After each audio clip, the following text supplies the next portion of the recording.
NDA জোটের বিধায়ক নেই বলে উন্নয়ন থমকে রয়েছে মানকাচরে। যে কেন্দ্রে দলীয় বিধায়ক নেই সেই কেন্দ্রে কোনো কাজ করে না বিজেপি।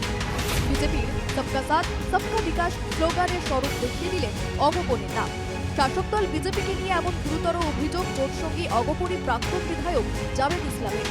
মানকাচরে দলীয় এক প্রচার সভায় গিয়ে কি বলেছেন অগপর কেন্দ্রীয় কমিটির উপসভাপতি জাভেদ, শুনে নেওয়া যাক।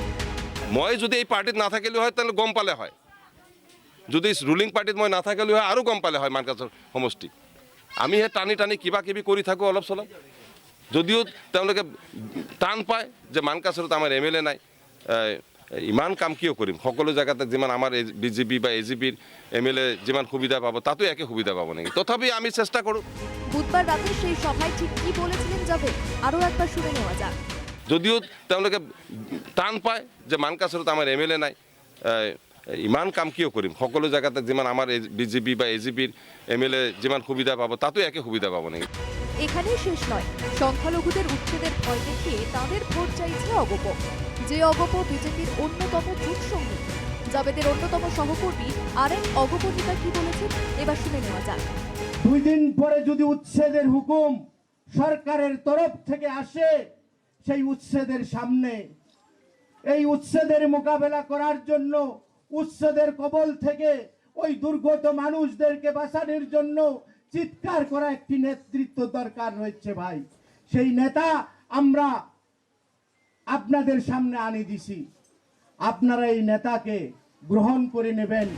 সৃজনগ্রামে আবার বিভ্রাতার বিজেপিকে অন্ধকারে রেখেই প্রার্থী ঘোষণা করে দিল অগপ।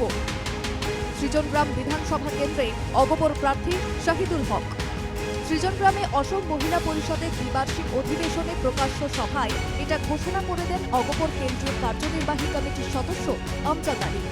আমি সিদ্ধান্ত গ্রহণ করেছি, আমি এইবার আমার শাহিদুল হক ক্যান্ডিডেটক জয়যুক্ত কৰাম আৰু আমার কেন্দ্রীয় কমিটির তরফের পৰা সাধারণ সম্পাদক শ্রী ভূপেন রায়দেৱে আজি নিয়মিতভাৱে দলৰ সৃজনগ্রাম সমষ্টিৰ বিধায়কৰ প্ৰাৰ্থী হিচাপে শাহিদুল হকৰ নামটো ঘোষণা কৰিছে।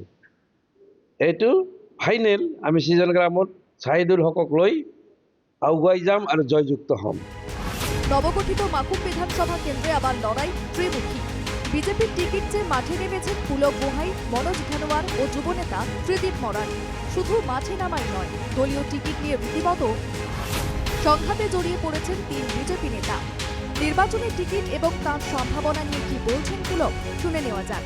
বিগত সময়ছোৱাৰ পৰাই মই যিহেতু এইটো গৃহ সমষ্টি মাকুম বিধানসভা সমষ্টিটো, এই সমষ্টিত মোৰ সামাজিক ৰাজহুৱা জীৱনৰ সকলো কাম কাজেই ইয়াৰ পৰাই মই আৰম্ভ কৰা, গতিকে ইয়াৰ সকলো মানুহৰ লগত মোৰ পৰিচিত আছে আৰু ৰাইজৰ মৰম আশীৰ্বাদ সেইখিনি সদায় পাই আহিছোঁ, যাৰ কাৰণে আজি এনেধৰণে আগুৱাই যাবৰ কাৰণে সক্ষম হৈছোঁ। গতিকে মোৰ দৃঢ় বিশ্বাস যে ৰাইজে এই ক্ষেত্ৰত মোক পুনৰ সমৰ্থন আগবঢ়াব আৰু দলেও এই ক্ষেত্ৰত নিশ্চয় বিবেচনা কৰিব। সব মিলিয়ে বিধানসভা নির্বাচনের প্রাক্কালে শাসক এনডিএ জোটও যে বিভিন্ন কারণে অস্বস্তিতে রয়েছে, উপরোক্ত ঘটনাগুলি তার প্রমাণ। Bureau report, NKTV Bangla.